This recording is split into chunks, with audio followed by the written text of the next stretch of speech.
Hello friends, welcome to my channel. I am doctor Bina Sethi और आज हम बात करने वाले हैं कि एमटीपी किट की कितनी गोलियां लेनी चाहिए अगर आप अनवांटेड प्रेगनेंसी को रिमूव करना चाहते हैं, या उसके कितने घंटे बाद आपको ब्लीडिंग होती है, आपका अबॉर्शन स्टार्ट होता है। तो आज के इस वीडियो में हम इन दोनों क्वेश्चंस के आंसर्स देखने वाले हैं। तो सबसे पहले कुछ व्यूअर्स हमसे ऐसा पूछते हैं कि एमटीपी किट की कितनी गोलियां लेनी चाहिए, तो हम आपको बताते हैं कि इसमें आपको ऑल 4 टैबलेट्स लेनी चाहिए। ऐसा नहीं है कि आपने अभी पहली ही टैबलेट ली है और आपको ब्लीडिंग आ गई तो आपने बाकी की टैबलेट्स नहीं लेनी है। नहीं, ऐसा नहीं करना है, क्योंकि फर्स्ट टैबलेट का जो एक्शन है वो डिफरेंट है और जो बाकी की टैबलेट्स हैं उनका एक्शन डिफरेंट है। तो अगर आप सिर्फ फर्स्ट टैबलेट ही लेंगे और बाकी की नहीं लेंगे तो आपका अबॉर्शन इनकम्प्लीट रह सकता है। तो आपने ध्यान देना है कि ऐसी गलती नहीं करनी है।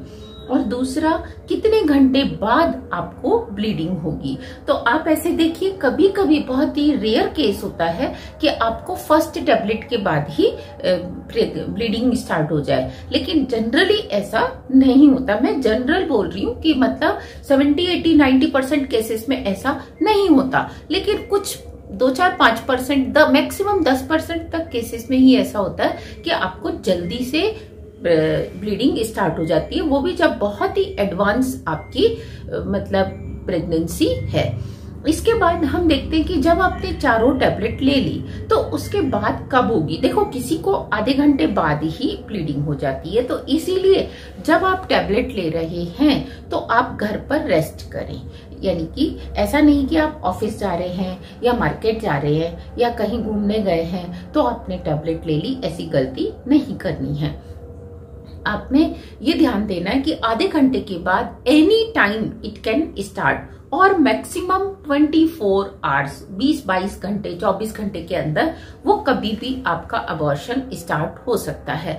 और फिर उस अबॉर्शन को कंप्लीट होने में आपको 2 दिन भी लग सकते हैं, 3 दिन भी लग सकते हैं और 4 दिन भी। यानी कि ब्लीडिंग स्टार्ट होने के बाद ऐसा नहीं है कि वो 1 घंटे में ही आपका अबॉर्शन हो जाएगा, वो आपको 2, 3, 4 दिन तक का ब्लीडिंग रह सकती है। हाँ, लेकिन जो पहले दिन आपकी ब्लीडिंग होगी वो डेफिनेटली आपके जो अबॉर्शन की जो ब्लीडिंग है वो ज्यादा होगी आपके नॉर्मल पीरियड्स की ब्लीडिंग से, और उसमें हो सकता है आपको कोई ब्लड क्लॉट या वाइट टिश्यू इस तरह से आपको देखने को मिले।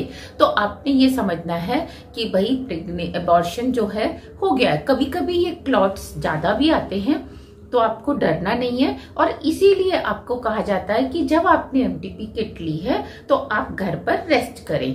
और अगर आपको 24 आवर्स के बाद भी ब्लीडिंग स्टार्ट नहीं होती है तो आपने इसके बाद ज्यादा वेट नहीं करना है, आपने जाके डॉक्टर से कंसल्ट करना है, और ना ही अपने आप से दूसरी एमटीपी किट लेनी है। नहीं, आप डॉक्टर से कंसल्ट करेंगे, उनको बताएंगे कि आपने इस तरीके से ये किट ली है और अब आप इसको कंप्लीट करना चाहते हैं अबॉर्शन को, तो वो आपकी हेल्प करेंगे। गलती से भी दूसरी किट ना लें, कोई और मेथड ना अडॉप्ट करें, और सिर्फ डॉक्टर से जाके कंसल्ट करें। कभी कभी ऐसा भी होता है कि प्रेगनेंसी जो है काफी ज्यादा मैच्योर हो चुकी है, यानी कि आपको 9, 10, 11 वीक्स भी हो चुके हैं और अब आपने एमटीपी किट ली है, तो ऐसे केसेस में कंप्लीट अबॉर्शन नहीं होता है।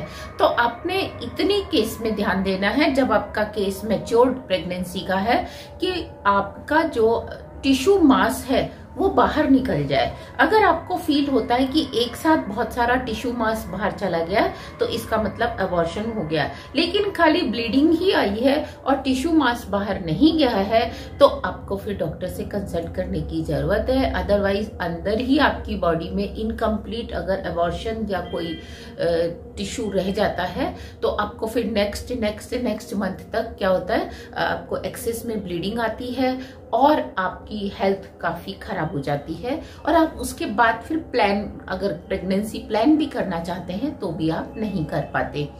तो आप सावधान रहिए और समझदारी से चलिए, ऐसी नौबत ही ना आए, और अगर आ भी गई है तो फिर एमटीपी किट को प्रॉपरली यूज करें। इससे रिलेटेड आपका कोई भी क्वेश्चन रहता है तो आप हमारे कमेंट सेक्शन में लिख सकते हैं, आप हमसे अपॉइंटमेंट ले सकते हैं, लेकिन अपॉइंटमेंट हम केवल आपको फोन कॉल्स पे ही देते हैं और वो भी आपकी पेमेंट के बाद।